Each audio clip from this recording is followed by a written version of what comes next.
Enjoy mo. Nesa, pinamit ako sa dos pang dami. I'm so sorry. No, I have a key here. That's okay. I'm so You have a sorry. key? In my bag and my wallet. Put it in the... Okay. I'm so dumb. Alright, okay.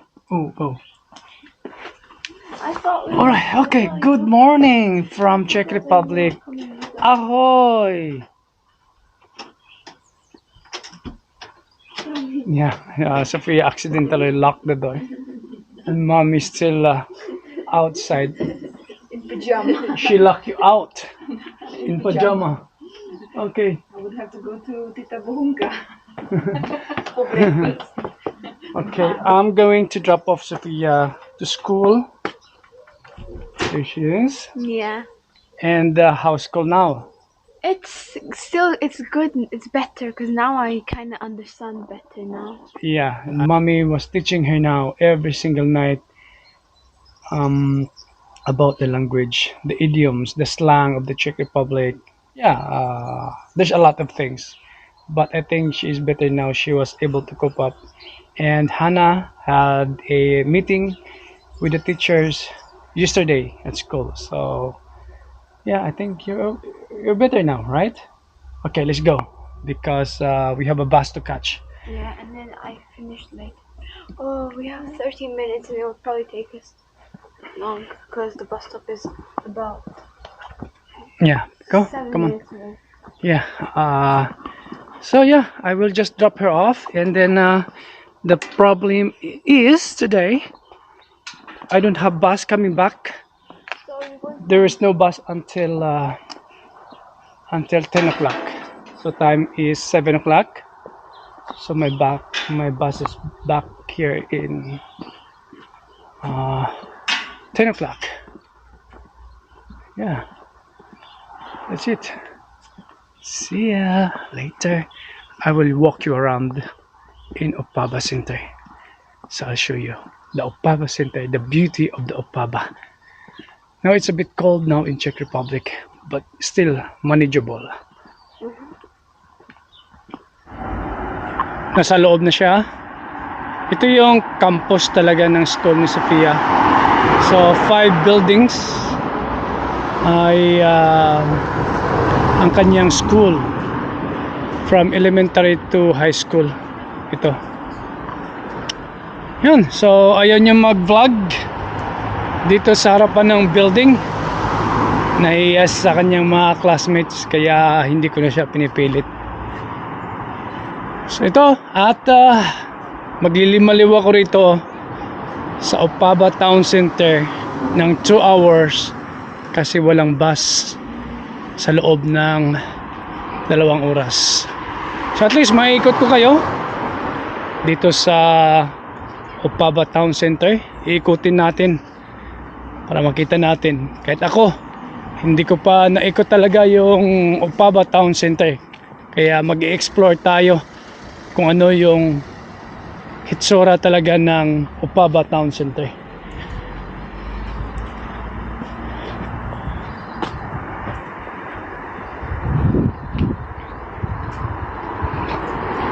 Pero nakapasok ako doon sa gym nila, yung basketball court, ang laki.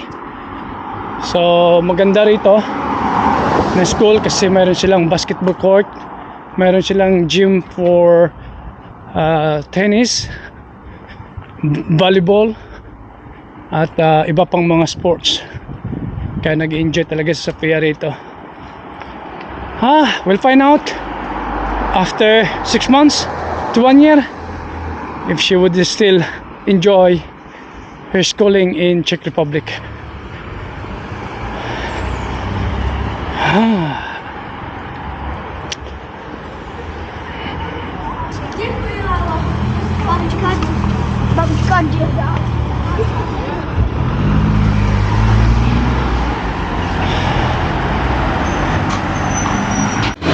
Maganda rito kasi maraming mga lilim.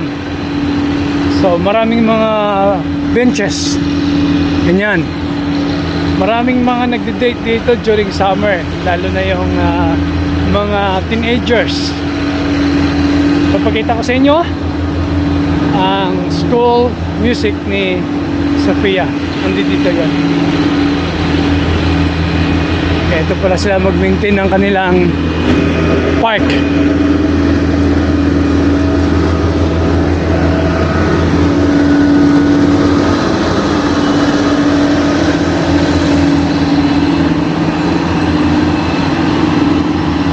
Kaya lang maingay. Maingay.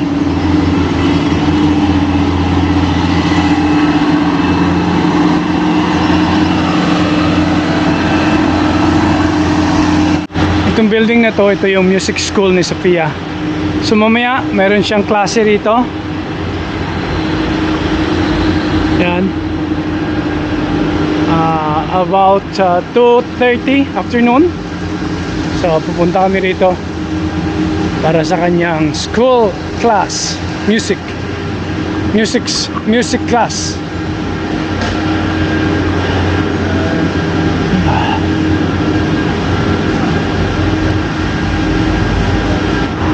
So palagi kami rito noon, Yana.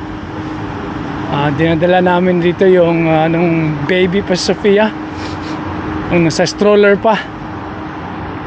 Dito kami pumupunta dati, kumakain ng ice cream, umuupo sa bench. Kasi pag summer, yung mga tag 35 degrees Celsius na, medyo mainit na.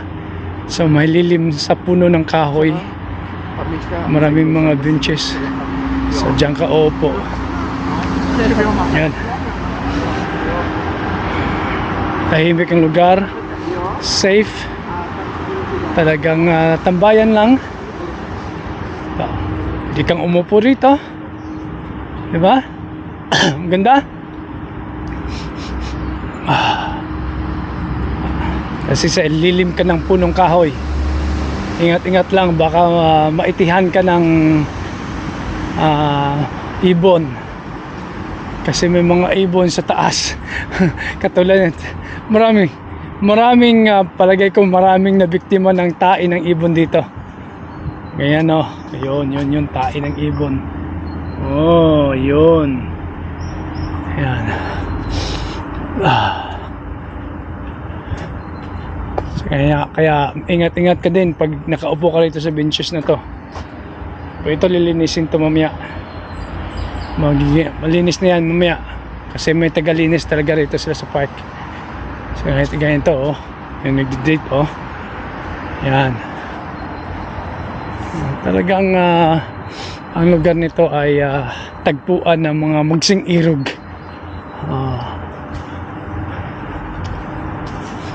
Ang maganda dito dalhin yung pamilya. Kasi makaka-relax ka talaga lalo na yung tag-init. Pero ang lugar nito empty to pag winter. Yan. Isang beses pa lang ako nakapag winter sa Czech Republic. Noong 2017 or 2016 kung di ako magkamali. Pero ngayon syempre dito na ako nakatira. Kaya mararanasan ko ulit yung proper winter dito. Yung tagatuhod ang snow. Sa England basa yung winter eh. Hindi maganda yung winter. Hannah recommends me today to go straight to the park because I never been there. So sabi niya there's a nice place to hang out ahead on that place. This is it. This is what Hannah said. Fountain. Ang ganda ng lugar dito. Diba? So, in the middle of the park, may fountain na ganito. Wow. So beautiful.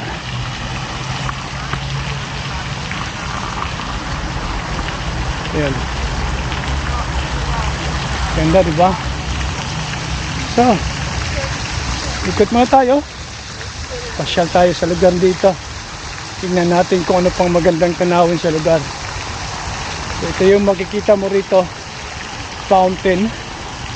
Dito ito sa city center ng Opava. First time ko rito. Hindi ako nakapatong dito noon. Sabi sa akin ni Hana, mayroong naglalaro na may nagpe-play ng piano dyan. Pero hindi pa nakapwesto. Kutin natin para makita natin ang kabuuan ng park dito sa center ng Opava.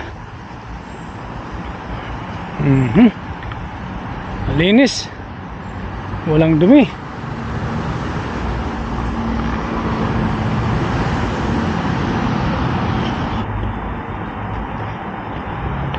Wow. Oh. Wala namang piano. Baka masyado pang maaga. Dahil wala naman tayong gagawin, so tambay-tambay lang muna rito. Ang oras is alas 8 ng umaga.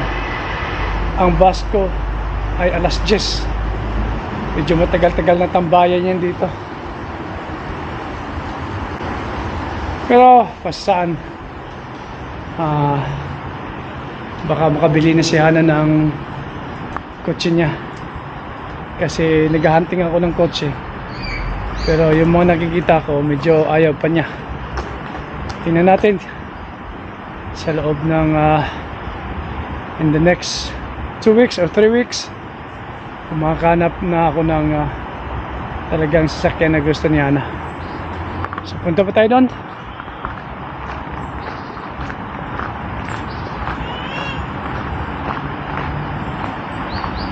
Ito.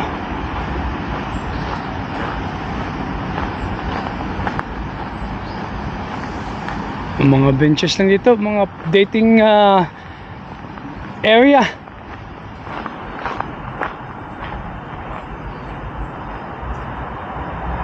Mga ganun din. Diyan tayo galing kanina. So ikutin natin to.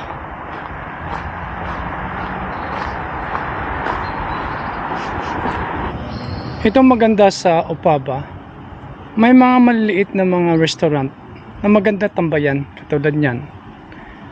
O upo ka sa tabi, o order ka ng kape. Ba hindi mo akalain na sa mga ganitong street may makikita kang mga maliliit na restaurant or coffee shop. Tapos upo ka sa ganito, tambayan. Medyo maaga pa kaya walang tao. Pero mamaya sigurado yan, may mga tao na yan. Saka ang harapan niya ay park. Kaya maganda talaga tumambay, mag-relax. At yun, kung anong dapat gawin.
waiting for the bus.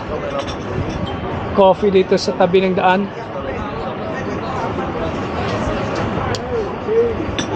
Sarap. 1 hour pa. Isang oras pa. Pero yung bus stop is just there. Yan yung bus stop namin dyan. So habang nag-aantay ng bus, so kape muna tayo. Naikot na natin yung town center. At nakapagmamasahe na si Jabit Boy. Kape na lang, kape. Coffee. Magandang tanawin dito. Maraming naglalakad sa tabi mo habang nagkakape ka. Kaya relax talaga dito sa Upaba. Diba? Parang simpleng buhay lang. Yung work at home. Usually I work only 4 hours a day, Monday to Friday, 4 to 5 hours, and then relax dito sa town, kape, kain sa restaurant, uwi na naman. So yung bus naman dito is pag on time, pero ngayon ito hindi ganong busy, kaya 2 hours yung gap. Pero pag busy na, 1 hour. At 20 minutes lang ang village ni Hana mula rito. So mamaya naman pagdating ko, si Hana naman ang pipick up kay Sofia. Kasi nagsishare kami ni Hana ng bus ticket. Yung bus ni Hana is valid for 1 month. Ito, so this card valid for 1 month, pero anyone can use this card. So pwedeng si Hana, pwedeng ako, so anybody. Ito, ganun lang dito, simpleng buhay. Sabi nga si Mamengka pa, basta lang meron kang income, not that much, makakabili ng pagkain mo araw-araw, bayad ka ng kuryente, tubig, saka gas, no rent, that's it, enough. For the Czech citizen, meron naman silang free hospitalization. Sa akin, nagbabayad pa ako ng insurance, pero okay lang yun. Meron naman tayong kahit papano income, so nasusustain natin yung ating pangangailangan. Kay Sofia, all is free. Walang insurance. School niya is free. Everything is free for Sofia. Kaya mas relax dito sa Czech Republic, especially dito sa village ni Hana. There's everything you need. Food, Asian food meron din. Yung Vietnamese, meron din Chinese dito. Vietnamese, Chinese food, parang pareha lang naman. Filipino, of course, I cook my food. Yes, easy. At yun, so everything that I need here, Hana's needs, Sophia's needs, everything is here. So no problem at all. So let's have coffee and cheers.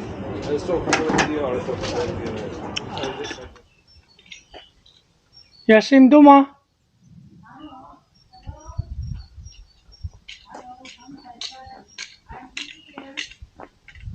Gini angko. Ahoy. Dobre.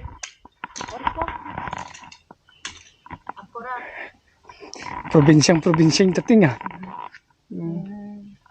What you doing, darling? Painting the fence. You wanna Painting the fence, yes. Why not? Wow. This is just only the first step, and then you need to make it nice, you know. So it's just like. Do we really have to paint that, and why? Of course, But it's covered. it's corrosion, and if you're not gonna paint it, it will rotten. Mm. You don't wanna live without fence, right? Yeah. Even the wire? Yes. Okay. No fishing. Hmm. Colleen, Wow. Yeah. make a laundry, please put it on. Yeah, of course, yes. Because I will have to. Dobre. No, I'm gonna change first. Okay? Alright, I'll do laundry. See ya. Ganun ang buhay rito. Simple lang. Yeah. See you soon. Next time.